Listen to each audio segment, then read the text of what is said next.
നമസ്കാരം, സൂരജ് പാലക്കാരനാണ്. ചിലർ ചോദിക്കുന്നു, എവിടെയായിരുന്നു ഇത്ര വരെ? എത്തും കാണുന്നില്ലല്ലോ, എങ്ങ് പോയി, എവിടെ പോയി മറിഞ്ഞു, എന്താണ്, ജീവിച്ചിരിപ്പുണ്ടോ എന്ന്? തീർച്ചയായിട്ടും ജീവിച്ചിരിപ്പുണ്ട്. അതെ പ്രിയപ്പെട്ട പ്രേക്ഷകരെ, ഇവിടെയുള്ള രാഷ്ട്രീയ കോമരങ്ങൾക്കെതിരെ, മതക്കോമരങ്ങൾക്കെതിരെ സംസാരിച്ചത് കൊണ്ട് മാത്രം എൻ്റെ വാർത്ത, ട്രൂ ടി വിയുടെ വാർത്ത ഒരു 3 മാസമായി മുടക്കിക്കിടക്കുകയായിരുന്നു.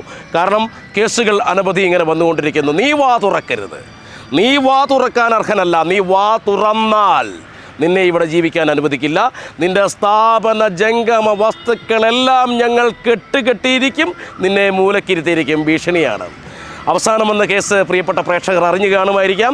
അതെ, DYFI ഏറ്റുമാനൂർ ഘടകം ഏറ്റുമാനൂർ പോലീസ് സ്റ്റേഷനിൽ രജിസ്റ്റർ ചെയ്ത കേസിൽ എൻ്റെ 25ഓളം ലക്ഷം രൂപ വില വരുന്ന ഓഫീസിലെ ക്യാമറ, ലാപ്ടോപ്പ്, സിസ്റ്റം ഇതെല്ലാം പോലീസുകാരെടുത്തുകൊണ്ട് പോയിരിക്കും. എന്തിനാണെന്നറിയാം?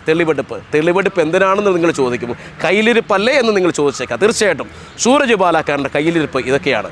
സത്യം വിളിച്ചു പറഞ്ഞതിൻ്റെ പേരിൽ ഇവിടെ വാ തുറക്കരുത്, സത്യം പറയുവാൻ വേണ്ടി വാ തുറക്കരുതെന്ന് എന്നെ ജീവിതം പഠിപ്പിച്ച പാഠത്തിൻ്റെ പിൻബലത്തിൽ ഞാൻ പറയുകയാണ് പ്രിയപ്പെട്ടവരെ. വാ തുറക്കരുത്, സത്യം പറയരുത്. കേസ് ഇതായിരുന്നു. DYFI കൊടുത്തിരിക്കുന്ന കേസ്, DYFIയിലെ സ്ത്രീകൾക്കെതിരെ സൂരജ് പാലക്കാരൻ ഉറക്കെ സംസാരിക്കുന്നു, മോശമായി സംസാരിക്കുന്നു, അവഹേളിക്കുന്നു. ഞാൻ പറഞ്ഞ മോശമായിട്ടുള്ള വാക്കുകൾ എന്തൊക്കെയാണെന്ന് നിങ്ങൾക്ക് അറിയണ്ടേ? എന്തായാലും സംസാരിച്ചതെന്ന് അറിയണ്ടേ? നവീൻ ബാബു മരിച്ചതിൻ്റെ പേരിൽ കാരണക്കാരിയായ, ഞാൻ ഇപ്പോഴും പറയുന്നു, ഒരു രാക്ഷസി, അവർക്കെതിരെ ഞാൻ വാർത്തകൾ ചെയ്തു.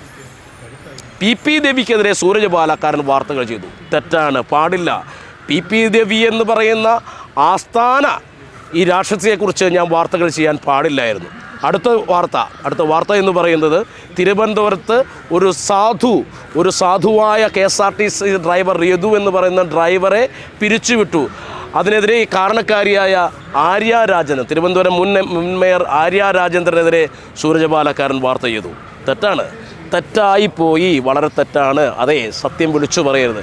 അങ്ങനെ വാർത്ത ചെയ്തതിൻ്റെ പേരിൽ ഈ സ്ഥാപന സംഭവങ്ങളെല്ലാം, ജംഗമ വസ്തുക്കളെല്ലാം പോലീസുകാരെടുത്തുകൊണ്ട് പോയി. ഇലക്ട്രോണിക് സാധനങ്ങളാണ്. 1 മാസം ഇരുന്ന് കഴിഞ്ഞാൽ, 2 മാസം ഇരുന്ന കോടതിയിലിരുന്നാൽ ആ സാധനങ്ങളെല്ലാം പോകും. ഇതാണ് അവസ്ഥ. എന്താണ് ചെയ്യേണ്ടത്? എനിക്ക് തോന്നുന്നു, നമ്മളൊരു പരിപാടിക്ക് ഇറങ്ങുമ്പോൾ അത്യാവശ്യം കുറച്ച് സംവിധാനങ്ങളും ആൾബലവും പണബലവും ഒക്കെ കൂടെ ഉണ്ടെങ്കിലേ നടക്കുകയുള്ളൂ. നിങ്ങളിങ്ങനെ കൈയടിച്ചുകൊണ്ട് മാത്രം ഒരു കാര്യവുമില്ല. ഒരു കേസ് വരുമ്പോൾ ഈ കൈയടിക്കാൻ ആരും കാണുമില്ല. ഇല്ലെങ്കിൽ ഒരു അറ്റാക്ക് വരുമ്പോൾ, ഇല്ലെങ്കിൽ ഒരു അസുഖം വരുമ്പോൾ കൈയടിക്കാൻ ആരും ഉണ്ടാവില്ല. പക്ഷേ എന്നെക്കൊണ്ട് കഴിയുന്നില്ല പ്രിയപ്പെട്ട പ്രേക്ഷകരെ. സത്യം വിളിച്ചു പറയാതിരിക്കാൻ, ഉറക്കെ സംസാരിക്കാതിരിക്കാൻ എന്നെക്കൊണ്ട് കഴിയുന്നില്ല. എന്ത് ചെയ്യാൻ പറ്റും? അതുകൊണ്ട് ഞാൻ പറയുകയാണ്, വീണ്ടും തിരിച്ചു വരവിനൊരുങ്ങുകയാണ്. നിങ്ങളുടെ നാട്ടിൽ, നിങ്ങളുടെ അയൽപക്കത്ത് നിങ്ങളറിയുന്ന ആർക്കെങ്കിലും മേധാവികളിൽ നിന്നോ നിയമങ്ങളിൽ നിന്നോ അനീതി ലഭിച്ചിട്ടുണ്ടെങ്കിൽ, അല്ലെങ്കിൽ ആശുപത്രികളിൽ നിന്ന് നിങ്ങൾക്ക് അനീതി ലഭിച്ചിട്ടുണ്ടെങ്കിൽ, നിങ്ങൾ തട്ടിപ്പിനിരയായിട്ടുണ്ടെങ്കിൽ ട്രൂ TV ആയിട്ട് ബന്ധപ്പെടാം. അതെ, താഴെ കാണുന്ന നമ്പർ, ഈ കാണുന്ന നമ്പർ നിങ്ങൾ മറന്നു പോകരുത്. എപ്പോഴും മനസ്സിൽ കുറിച്ചിടുക, പേപ്പറിൽ കുറിച്ചിടുക, ഡയറിയിൽ സൂക്ഷിക്കുക, മൊബൈലിൽ സൂക്ഷിക്കുക. 9447167700 എന്ന് പറയുന്ന ഈ നമ്പറിൽ നിങ്ങൾ കോൺടാക്റ്റ് ചെയ്യുക. തീർച്ചയായിട്ടും എല്ലാ ജില്ലയിലും ട്രൂ TVയുടെ പ്രതിനിധി ഉണ്ടാവില്ല, ഞാനുണ്ടാവും. എൻ്റെ പ്രതിനിധി എന്ന് പറയുന്നത്, എനിക്ക് വേറെ റിപ്പോർട്ടേഴ്സ് ഇല്ല, എൻ്റെ റിപ്പോർട്ടേഴ്സ് പ്രിയപ്പെട്ട പ്രേക്ഷകരാണ്. നിങ്ങളുടെ നാട്ടിലൊരു വിഷയമുണ്ടായാൽ എനിക്ക് എത്തിച്ചേരാൻ പറ്റിയില്ലെങ്കിൽ തീർച്ചയായിട്ടും നിങ്ങൾ ആ വാർത്ത റിപ്പോർട്ട് ചെയ്യുക, ട്രൂ TVക്ക് അയച്ചു തരിക. തീർച്ചയായിട്ടും ട്രൂ TVക്കൊപ്പം നിങ്ങളുണ്ടാവും. നിങ്ങൾക്കൊപ്പം തീർച്ചയായിട്ടും പണമോഹമില്ലാതെ, സ്ഥാനമോഹമില്ലാതെ സൂരജ് പാലക്കാരുണ്ടാവും. നമുക്കിങ്ങനെ ചോദിച്ചു പോകാമെന്നേ. അപ്പം നന്ദി, സ്നേഹം. ട്രൂ TVക്ക് വേണ്ടി നിങ്ങളുടെ മാത്രം സൂരജ് പാലക്കാരൻ.